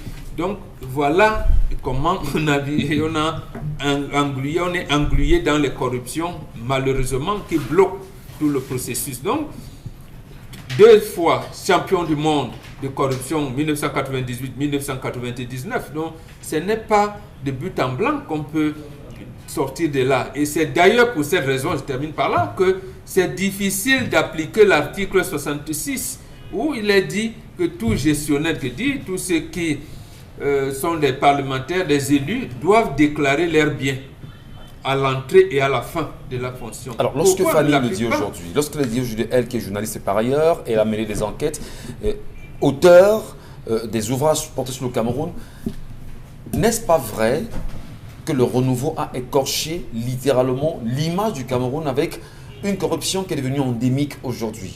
Tout à fait. Et ça vient même de l'entrepreneur en chef. Il a dit à Eric Tindje, qui lui parlait des affaires détournement à Fogap, détournement, il dit qu'il n'avait pas de preuves. Bon, comment un chef de l'État, vous le journaliste, vous constatez, vous lui dites, il vous dit qu'il n'a pas de preuves. Or, c'est à lui que sont adressés tous les rapports, que ce soit la préfectorale, des renseignements généraux, des services de ces institutions spécialisées en matière d'argent, donc banque, assurance et tout, mais il vous dit qu'il n'a pas de preuves. Ça veut dire qu'en fait, oui, non. C'était une erreur pour Idio de lui faire confiance, Mohamed Gane. Oui, tout à fait, tout le monde le sait, et on l'a d'ailleurs dit. Tout le monde le sait, mais comme les gens disent que c'est idiot parce qu'ils estiment que le Cameroun est un pays souverain, le Cameroun n'est pas souverain. C'est la France, c'était le choix de la France de le mettre là, de l'imposer, c'est le choix de la France. Donc Ahidjo avait tenté par de manœuvres pour ne pas lui donner le pouvoir. On lui a dit, cher ami, c'est lui ou rien. Alors, en 40 ans, il a pérennisé, il a valorisé, il a donné plus de, on va dire, de consistance au comptoir colonial camerounais. Tout à fait, mais surtout en détruisant même tout ce que son prédécesseur lui a donné comme héritage. C'est plutôt ça. Et en nous amenant encore beaucoup plus dans le gouffre, c'est-à-dire quand tu as l'école et la santé. On pouvait encore tolérer que les crises économiques peuvent nous amener ci ou ça, mais parallèlement, on forme des citoyens et on les maintient. Mais ici, les Camerounais ne sont pas bien formés. Ceux qui sont bien formés, ils sont allés ailleurs et on leur interdit de venir investir au Cameroun. Sur le plan de la santé, on ne peut pas. Donc quand vous tenez un État, vous amenez un État dans ce gouffre-là, vous n'espérez rien. Donc je plains qu'après lui, ce ne soit le déluge. On attend bien sûr cette série de Fanny Pigeot annoncée sur Twitter et notamment sur la corruption, et les pots de vin et tout ce qui va avec au Cameroun. À quand la fin, mesdames et messieurs? IUC, un pôle d'excellence en Afrique. Oh, voilà. Belle surprise, belle entrée, bien évidemment. Vous l'avez constaté, nous sommes avec nos amis de l'Institut universitaire de la Côte. Ils sont bien sûr sur le plateau ce matin. Monsieur Hapi Coran, j'espère que c'est bien prononcé, c'est ça? Très bien prononcé. Bonjour à vous, monsieur Hapi. Bonjour à vous et bonjour également à vos téléspectateurs. À vos côtés également, on a monsieur Kamdem Gislain de la division communication à l'UIC, l'Institut universitaire de la Côte. Bonjour à vous, monsieur Kamdem Gislain. Bonjour, monsieur Ngachou. Bonjour aux nombreux téléspectateurs d'Equinox Télévision. Allez, je commence avec vous, monsieur Hapi. Dites-nous, l'UIC est devenu aujourd'hui un véritable pôle d'excellence en matière de formation académique et professionnelle en Afrique. Pouvez-vous nous dire un peu plus là-dessus ce matin? Exactement, tu fais très bien de le rappeler, l'IUC dans l'Institut universitaire de la Côte, c'est cet établissement d'enseignement supérieur aujourd'hui que l'on ne présente plus, dans l'occasion pour nous de rappeler également que l'IUC, c'est pratiquement 5 grandes écoles également aujourd'hui, dans chaque école évolue en matière de faculté et chaque faculté une spécialisation. Alors l'IUC est réputé dans des formations techniques et industrielles à travers justement son pôle technique et industriel que nous avons appelé ISTDI.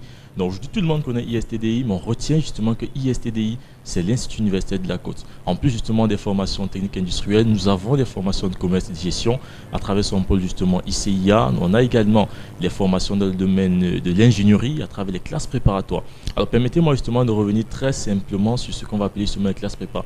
C'est un programme vraiment dédié à ceux-là qui ont un baccalauréat scientifique et même parfois des baccalauréats littéraires et qui sont passionnés par tout ce qui concerne la technologie, par ce qui concerne l'aviation, par ce qui concerne également l'ingénierie biomédicale, l'informatique et bien d'autres. d'autres. Donc l'IUC, à travers ses partenaires sur le plan national et international, vous offre la possibilité, après 2 ou 3 années, d'aller vous perfectionner dans l'optique de revenir naturellement servir le pays. L'IUC également, c'est un pôle purement anglo-saxon, oui, parce que le Cameroun étant bilingue. L'IUC également est parfaitement bilingue à travers justement l'école appelée CIS, donc School of Engineering and Applied Sciences, en ce qui concerne justement les BN, c'est-à-dire Bachelor of Engineering. Vous comprenez que le programme anglo-saxon, il est également dans le domaine de l'ingénierie, dans le domaine commerce et gestion et dans tout autre secteur. Donc c'est justement ce tout qui fait de l'IUC depuis pratiquement 20 ans aujourd'hui le pôle d'excellence en Afrique, et ce qui témoigne également ces brillants résultats, tant sur le plan des formations cycle BTS que dans tous les autres domaines qui puissent exister en ce qui concerne l'ingénierie. C'est important d'en parler, mais justement, des programmes à l'ère de la digitalisation aujourd'hui. On parle aussi de l'ouverture des spécialités en ligne. De quoi s'agit-il concrètement, M. Api? Exactement, toujours dans l'esprit de la continuité, toujours dans l'optique de répondre favorablement aux besoins des entreprises, parce que oui, l'IUC existe parce que nous répondons continuellement aux besoins des entreprises. Depuis quelques années déjà, l'IUC a mis un accent particulier sur les formations à distance ou alors en ligne. Alors nous avons lancé récemment un autre programme, un prestigieux programme que nous appelons les bachelors et les masters online. On n'oublie pas certainement les exécutifs programmes dont M. Kamdem ici présent aura l'occasion d'y revenir en quelques minutes. Donc je veux particulièrement vous parler justement de ces bachelors et master en ligne. Il s'agit justement des programmes destinés à tous ceux qui sont titulaires d'un bac+2, d'un bac+3 et d'un bac+4 et qui malheureusement, du fait de leur occupation, n'ont pas toujours du temps. Alors on vous donne la possibilité désormais, ça c'est possible à l'IUC, rien qu'à l'IUC, de faire des cours orientés vers le génie informatique dans des programmes tels que génie logiciel, les cybersécurité, les systèmes embarqués, les réseaux et bien d'autres. Bref, c'est tout le génie informatique. Voilà. On va également le dire avec vous, M. Kamdem, outre l'informatique, l'UIC offre également, on va dire, des programmes destinés aux responsables d'entreprise. Il s'agit de quoi, M. Kamdem? Il s'agit d'un ensemble de programmes que nous appelons les Executive Programs, qui s'adressent spécifiquement aux professionnels, aux managers, aux leaders, aux médecins, aux hommes d'affaires qui ont envie de donner une nouvelle dimension à leur carrière, qui ont envie d'embrasser de nouveaux marchés, qui ont envie de valoriser leurs compétences. En fait, il s'agit de 3 programmes dont je vais parler ce matin très rapidement. Le premier, c'est le Executive Certification in Global Management. C'est un diplôme qui s'adresse, on va dire, à des gens qui n'ont pas eu la chance de faire des études supérieures, c'est-à-dire qui ont au minimum un probatoire et qui jouissent de nombreuses années d'expérience. À travers ce programme, ils peuvent obtenir une validation des acquis de leur expérience et au bout de 9 mois de formation, ils obtiendront un diplôme de bachelor en administration des affaires délivré par ISTEC de Paris. Ça, c'est le premier programme. Le deuxième programme, c'est le Executive MBA en Global Management. C'est un diplôme, comme je l'indiquais à l'entrée, qui s'adresse aux dirigeants d'entreprises. Voilà. J'ai envie de dire des dirigeants de grandes entreprises. Et le dernier programme, c'est le MBA en Global Entrepreneurship. Là également, c'est un diplôme de MBA, mais avec 4 spécialisations. On va sortir bien sûr pour la prochaine rentrée académique. Quelles sont les grandes dates et les contacts utiles, M. Kamdem? Alors naturellement, M. Api cette fois-ci. Voilà, à ce qui concerne justement les grandes dates, l'occasion d'abord de rappeler que le programme de Executive Certification, c'est un programme de 9 mois et les autres un programme de 24 mois par là. Alors nous rappelons justement qu'à l'IUC, les grandes dates à retenir, naturellement, on se donne rendez-vous au mois d'octobre prochain, principalement le 15 octobre, pour la date de rentrée de ces cours en ligne, c'est-à-dire les cours en génie informatique et également les cours d'Executive Programme. On n'oublie pas également que les prochains tests d'entrée à l'IUC sont fixés pour le 14 août et le 28 août également sur tout le territoire national. Peut-être l'occasion de rappeler également que l'IUC a mis le paquet à travers justement ces différents programmes avec les intervenants dans des plus grands pays du monde, notamment les États-Unis, la France et même ici au Cameroun, parce que justement il y a des compétences. C'est un plaisir d'être à vos côtés, M. Api Koran et M. Kamdem Bislin de la division de communication à l'UIC. Merci d'être passé chez nous ce matin et à très bientôt. IUC, un pôle d'excellence en Afrique. Nos amis de l'UIC, retour sur le plateau avec la famille, Charles Hamel, Bamborg, Isabelle Carole, Dominique Audrey et Engelek, ensemble unis pour la belle et la même mission de chaque matin. Jusqu'à 12h, madame, monsieur, restez les nôtres, vous serez toujours servis. Mais surtout, le regard que chaque Camerounais porte sur son pays aujourd'hui et l'attention qu'il devrait s'y faire pour les uns et les autres, on a le devoir justement d'en parler. C'est une mission qui nous est assignée et nous tentons tant bien que mal de l'amener avec vous et pour vous uniquement. La revue des réseaux sociaux avec Arozopette. La revue des réseaux sociaux, on va donc parler de cette image qui a fait le tour, mais alors le tour de la toile, une image qui a fait même couler les larmes à plus d'un, où on voyait donc cette jeune Camerounaise, c'était tout en bande, qui voulait à tout prix rejoindre l'Eldorado, qui voulait à tout prix se retrouver vers de l'autre côté pour de meilleures conditions. Oui, c'est l'argument. C'est qu'elle qualifie comme Eldorado. Oui, c'est qu'elle qualifie, je dis, meilleures conditions, comme ces personnes justement tentent à le dire. Et on l'a vu sur la vidéo agonisante, malheureusement, elle a donc décédée justement durant cette traversée du désert. Les images, on l'a vu, on a pu la voir étant agonisante. Ses compagnons de chemin qui ont fait la vidéo justement pour pouvoir, à travers les réseaux sociaux, retrouver ou encore interpeller la famille de la fille en question pour justement faire part de son état de santé qui se dégradait. Malheureusement, elle est décédée. Ses compagnons n'ont rien pu faire d'autre que de pouvoir l'enterrer justement dans cette partie.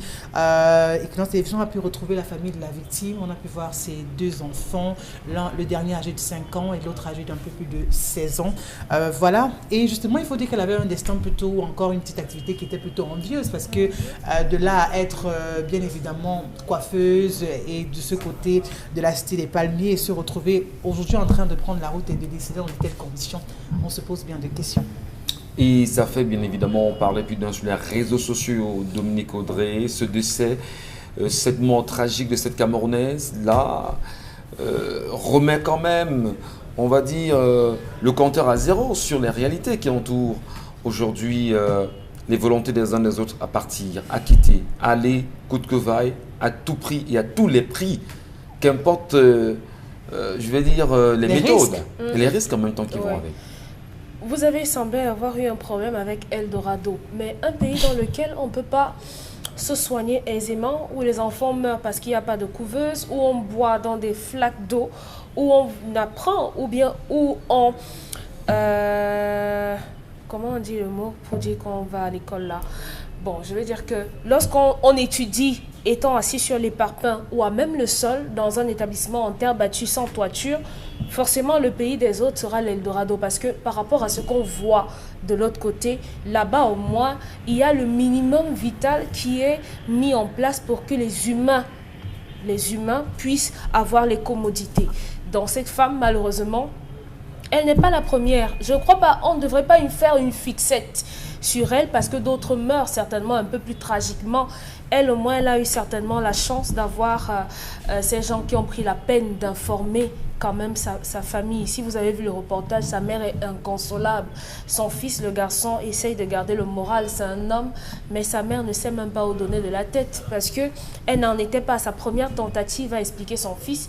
Elle a essayé à plusieurs reprises et malheureusement, mal lui en a pris cette fois-ci. Qu'est-ce qu'on va dire? Qu'est-ce qu'on peut dire? Malheureusement, tous les jours, on compte les morts, mais tous les jours, il y a des gens qui veulent aller. Il y a quelques jours encore, il y a un jeune homme qui m'écrivait en me disant qu'il a 50 000, il veut partir. Je lui ai dit que moi, je ne sais pas trop comment on fait. Avec 50 000, vous pouvez développer une activité.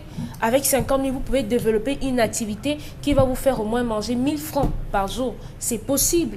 Parce qu'à un moment, on est dans une république où les citoyens ont perdu la totale confiance qu'elle avait envers le gouvernement. Lorsque vous êtes dans cet état d'esprit-là, vous devez vous autodéterminer. Pensez à vous sauver vous-même. Cherchez votre argent pour vous soigner. Si vous avez la possibilité d'aller à l'étranger vous faire soigner, allez vous faire soigner. Si vous avez la possibilité d'instruire vos enfants en ligne dans d'autres pays, faites-le. Mais ne partez pas, du moins pas de cette façon. Combien ça coûte de prendre la voie normale pour aller à l'étranger? Non seulement ça coûte ça coûte très cher en même temps prendre la voie normale pour se rendre à l'étranger aujourd'hui avec toutes les restrictions mises en place.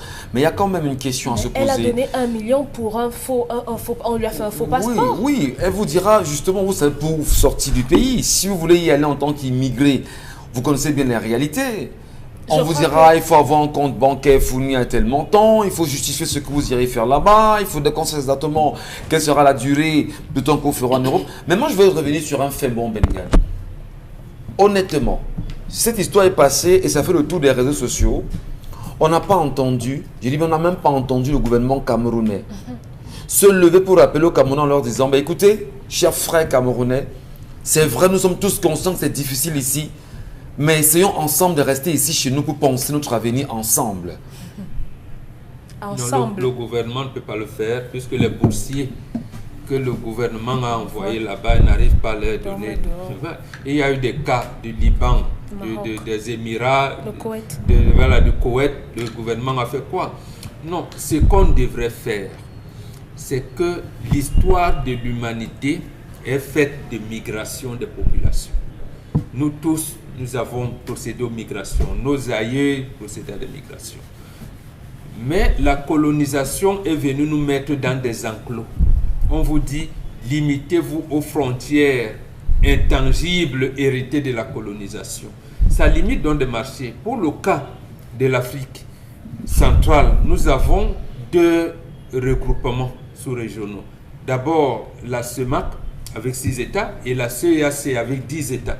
Si on avait développé une vie communautaire au sein des 6 États de la CEMAC, plus l'Angola, la RDC, le Burundi et le Rwanda, ça aurait dû, c'est-à-dire qu'avec votre récépissé, comme on ne délivre pas de cas d'identité au Cameroun, ça allait permettre aujourd'hui de comprendre que, bon, voilà un Camerounais, là, son récépissé, il peut se déployer de la même manière que vous pouvez quitter Kousséri ou Yagua et vous installer à Kiossi ou au Gabon. Donc, ce déploiement, cette migration-là n'est pas condamnable. C'est l'histoire de l'humanité.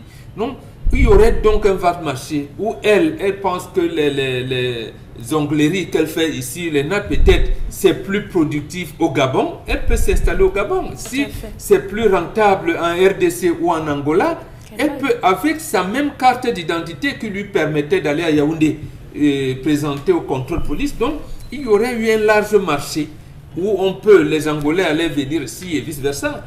Donc, plein de start-upers camerounais devaient se retrouver au Rwanda où ils allaient s'épanouir. C'est donc comme ça qu'avec une carte communautaire de l'Afrique centrale, vous pouvez encore prospecter en Afrique de l'Ouest si ça vous chante, ou en Afrique de l'Est si vous savez parler un peu anglais, ainsi de suite, ainsi de suite. Voilà comment on aurait dû être organisé. Absolument. Mais lorsque vous avez une Union africaine qui est financée par l'Union européenne, et l'Union européenne vous dit par exemple, non, on ne veut pas ceci, laissez votre énergie entre les mains des partis, n'éteignez pas ceci, et le FMI vient vous donne, le FMI encadre même les détournements de l'argent qu'il vous a donné pour les banques à l'étranger. Bon, les populations se trouvent dans une situation très complexe parce que là ça devient difficile. Comme nous disons souvent, c'est difficile de conseiller une femme amoureuse. Voilà. C'est la deuxième tentative pour elle. C'est-à-dire elle avait l'argent. Donc, pour elle, rassembler 500 000, ce n'était pas un problème, puisque apparemment elle avait une dextérité quand elle vous posait les ongles, quand elle vous pesait. Elle avait un projet. Elle avait un projet qu'il faut respecter aussi. L'obsession de partir, c'est que il faut que je parte. Il faut que je parte. Il faut que je parte. Vous pourriez lui dire n'importe quoi, elle n'allait pas rester. Donc, c'est malheureux ce qui nous arrive, mais c'est au niveau politique qu'on pense ces projets-là pour laisser à vos citoyens de se déployer et de s'épanouir. Et selon bien sûr les statistiques de Chalamène Bachou de l'Organisation internationale des migrations, on fait quand même savoir qu'au moins 1146 personnes sont mortes en mer au cours du premier semestre 2021. Seulement 1146 personnes pour le moment. Et on sait que chaque fois, chaque année, il y a des morts et des morts dans la Méditerranée. J'ai entendu un jour quelqu'un dire que nous quittons l'Afrique et nous allons en Europe rechercher ceux qui prennent le temps à nous voler en permanence. Nous quittons l'Afrique, nous allons en Europe rechercher ceux qui nous ont volé en permanence. Alors, c'est suffisant pour se dire, on va rechercher. Et on a même des images de ces Noirs venant des différents pays du continent qui se retrouvent en mer et qui sont poussés et tués par des personnes connues. On a encore des images qui circulent juste sur les réseaux sociaux. Est-ce que ce n'est pas suffisant pour dire aux Africains, si ça ne va pas, trouvons le moyen de se souder, de se fermer entre nous et dire, ben, nous on n'a plus besoin de l'Europe, nous voici chez nous, on fait ce qu'on a. Chalamène Bachou. Le ministre délégué à la justice, Jean de Dieu Momo, a déclaré à l'endroit de la diaspora, pas athée, personne ne vous supplie, et oubliez la double nationalité, vous n'en avez pas besoin. En matière d'État, on ne sert pas 2 mètres. En matière d'État. Fin de citation. Monsieur Michel Ngatsou, si vous comprenez ce qu'il a dit, vous pouvez comprendre que ça ne le fait ni chaud ni froid. Ni chaud ni froid. Il y a 2 choses qui sont appelées à inquiéter tout un régime en place. Le premier, c'est le fait pour la douane de faire des chiffres. Dans un pays où la douane fait des chiffres, vous devez vous inquiéter parce que vous importez plus. Monsieur Michel Ngatsou, vous importez plus et vous tuez le marché local.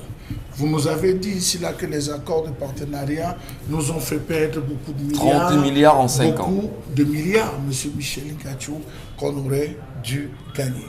Le deuxième point, c'est avoir une jeunesse qui meurt. Une jeunesse qui meurt de famine, une jeunesse qui meurt par manque d'emploi, une jeunesse atteinte de cécité du fait qu'elle se débrouille dans le noir avec le délestage, une jeunesse qui meurt du fait de la drogue, une jeunesse qui meurt du fait de la consommation de l'alcool, une jeunesse qui meurt parce qu'elle rêve. L'État devait se plaindre, se poser des questions, se remettre en question par rapport à cette jeunesse qui rêve. J'ai envie de dire aujourd'hui, honte à tous les députés femmes. Honte à elles. Honte à ces élus, permettez-moi l'expression, égocentriques et égoïstes. C'est une femme. C'est une femme. La femme est comme un commandant de bord dans un navire. Elle est la dernière à quitter. Si c'est les femmes qui commencent à fuir, généralement, c'est les hommes qui partent, monsieur Michel Ngatsou, qui sont prêts à affronter. Mais lorsque c'est la femme qui commence à prendre les devants, on devrait alerter. La violence faite aux femmes, elles sont où les élus? Voici une femme. N'enquêtez pas seulement par rapport à ses enfants, par rapport à sa famille, par rapport aux frustrations de la vie. Vous pensez que parce qu'elle avait un comptoir où elle faisait ses manicures, pédicures, elle était à l'aise? Frustration par rapport à son bailleur, frustration par rapport aux impôts, frustration par rapport aux arts de recouvrement, frustration par rapport à la lumière. Elle avait quel type de frustration? Est-ce que l'État le menace la promotion de la femme et de la famille et a travaillé? Non. Ils seront tous de ces élus, de ces ministres comptables, de ces morts à l'appel. Très bien. On va également ce matin adresser en nouveau toutes nos condoléances à la famille durement éprouvée de cette Camerounaise. Oui, ça c'est le cas que vous avez vu. On a eu plus, il y a plein de filles. Il y a déjà 3 mois, il y a une dont les images avaient fait le tour. On recherchait même le lieu, elle était décédée. Elle c'est dans la mer. Voilà. On avait retrouvé un bout de son corps, monsieur Michel Ngatsou, parce que les poissons avaient mangé. C'était un bout pratiquement le buste. Voilà, on va comprendre. Michel, c'est pénible. C'est tellement compliqué parce qu'on se dit, avec toutes ces images atroces que ces jeunes regardent, comment toujours cet appétit à vouloir quitter les lieux? On est d'accord. Non. On est d'accord que c'est dur, mais c'est pas au niveau de donner sa vie. Ils vous diront que de mourir. Ou de mourir. On a des jeunes. Permettez-moi avec le projet Youth Animal. Je vous prends ce projet de 117 milliards de francs CFA financé par la barre. Les jeunes ont cru. Ils ont abandonné le Belsikine. Ils ont abandonné pour aller se lancer. À la fin, même le parchemin, ils n'ont rien eu. On les a rejetés au quartier. Vous pensez qu'un jeune comme ça fait quoi? Il y a eu le PACI, il y a eu le PAGU, il y a eu le PITMA, il y a eu le PIFMA. Je peux vous citer les projets où les jeunes ont cru. Ils sont où? Il y a le plan triennal. Michel Ngatsou, si vous permettez, pour poursuivre Isabelle Caron. Cette femme meurt dans un désert enterré là-bas. C'est-à-dire que ses enfants n'ont même pas la possibilité même d'aller s'incliner devant sa dépouille.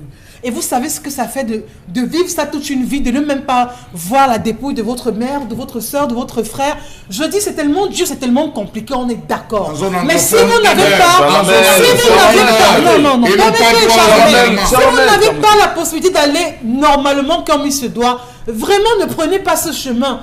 Il y en a qui ont réussi, mais il faut dire que les chances de réussite sont de plus en plus infimes. Ça, il faut le dire. Avant, beaucoup y allaient, la probabilité de réussir était même très élevée ou encore d'arriver au bon endroit. Mais de plus en plus, vraiment, les chances ne cessent de se réduire. On n'oubliera pas justement, on va dire, les scènes macabres qu'on a connues avec des Camerounais qui sont dans des prisons aujourd'hui en Libye.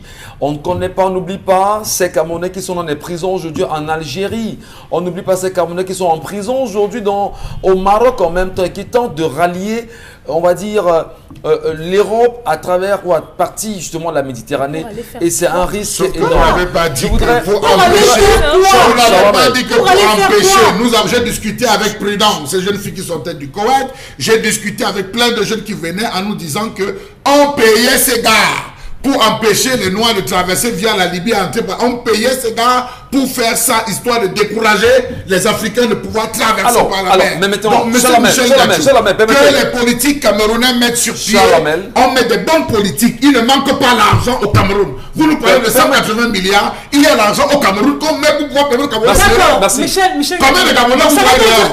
Combien de Camerounais vous voyez dehors? Si on ne met pas l'argent à votre disposition, vous allez dans les perdre votre vie. Et quand vous mourrez dans de telles conditions, vraiment, c'est votre famille d'abord qui en pâtit. Je dis, Michel Gachou, c'est tellement compliqué, mais il y a des moyens au moins pour survivre. Très bien. Pas pour vivre comme on le souhaite, mais au moins pour survivre. L'activité qu'elle menait permettait au moins qu'elle nourrisse ses enfants. Très bien, donnons la parole aux autres Isabelle Carole. Bon, rapidement, Dominique. C'est la désolation. Il y a eu combien de morts ce week-end dans l'As Douala? Merci. Les gens ne voyagent pas. Merci.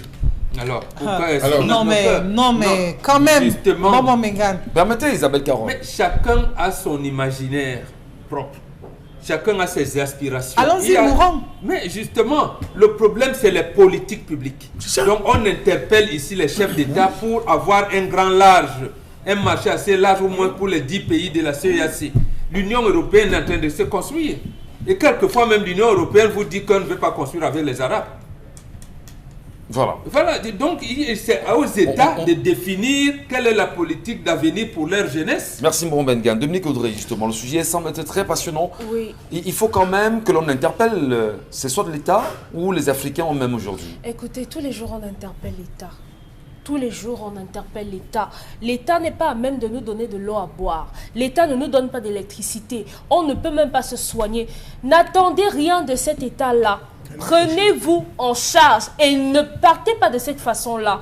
Je crois que si elle a eu la possibilité d'avoir 1 million et d'avoir encore de l'argent et encore, elle pouvait prendre d'autres mesures. Tout à fait, on le dit. Moi, je ne suis pas d'accord pour cette façon parce que rien ne nous dit que les personnes vers lesquelles nos frères sont en train d'aller là-bas ne peuvent pas envoyer des gens en mission pour les tuer en mer.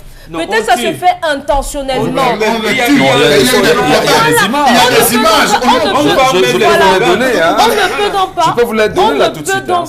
On ne peut donc pas encourager les gens à faire ça. Allez, on ne peut pas. Non, ne le faites plus. Ne le faites plus. Et ne comptez pas sur vos États.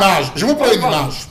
Vous voyez, vous quittez Douala, vous allez à Banganté, je prends n'importe quoi, vous allez à Ngoro, vous arrivez à Ngoro avec les jeunes de Ngoro. Lorsque vous traversez le jeune de Ngoro, vous regardez, vous dites, oh, ça c'est M. Michel Gachou. C'est sûr que sa veste la coûte 100 000. Les chaussures de M. Gachou. Vous sortez un téléphone dernier cri. Vous donnez à boire. Le jeune vient du grand.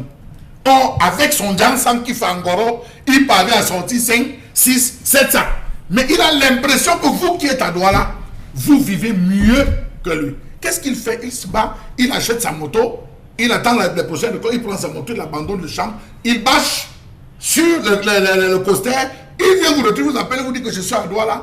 C'est là où il dit, grand, tu habites de quel côté? Tu le jongle, il dit que grand, ne te gêne pas. Il trouve ses collègues à Bensikini, il dorment dans les stations.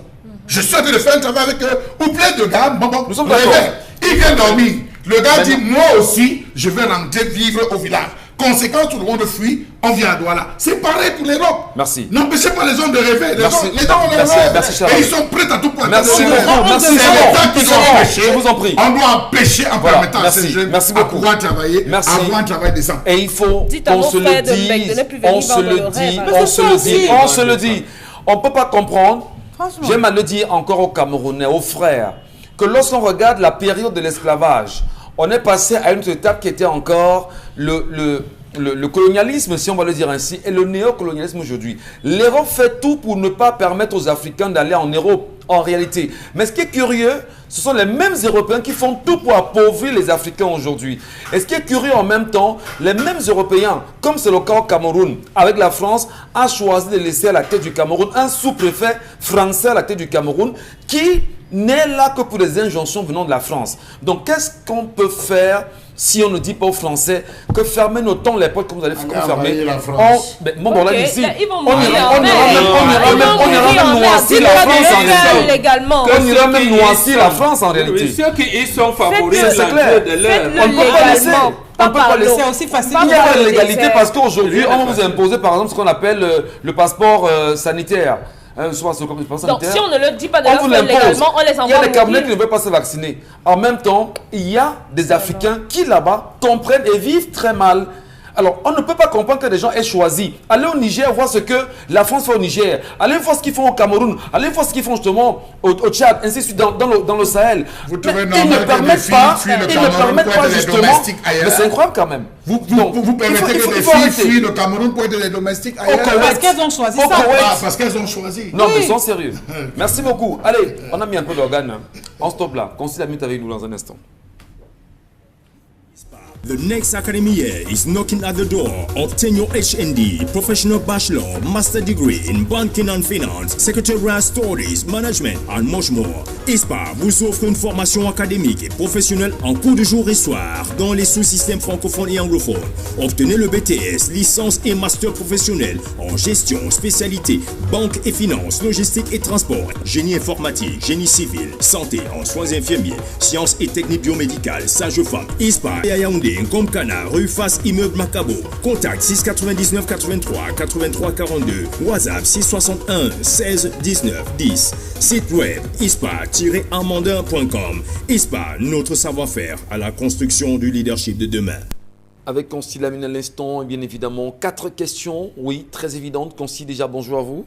Alors bonjour Michel Ngachou, bonjour à tous les parents, bonjour à tous les téléspectateurs et bienvenue à ISPA. Et vous êtes là justement pour cette communication. Dites-nous déjà comment se déroulait l'année 2020-2021 à ISPA. Alors je tiens déjà à remercier tous les parents qui ont fait confiance une fois de plus à cette école supérieure unique en son genre du côté bien sûr de Yaoundé.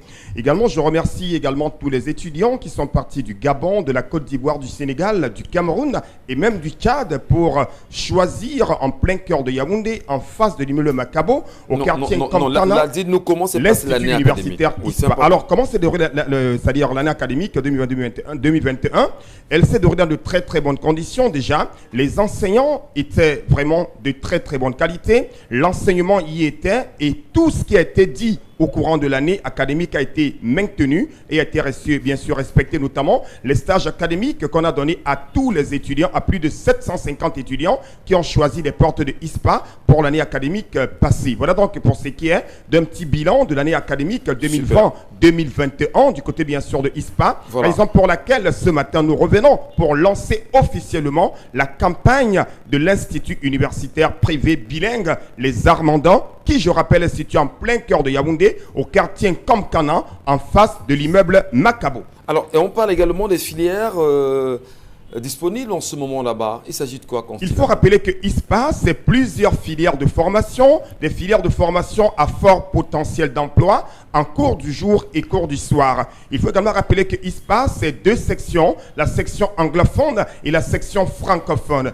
ISPA, c'est des filières telles que la gestion, la banque, la comptabilité, le génie civil, l'agriculture, l'élevage et bien entendu plusieurs autres filières qui permettront aux apprenants d'avoir une formation de qualité. Alors, chers parents, pour cette année académique 2021-2022, il y a beaucoup d'innovations du côté bien sûr de ISPA. Ce que je demanderai aux parents tout simplement, c'est d'aller du côté bien sûr du quartier Comcana, en face immeuble Macabo, et de choisir cette école supérieure unique en son genre. Parce que ISPA, c'est la qualité, c'est la crédibilité, c'est la fiabilité et c'est surtout le respect de ses engagements.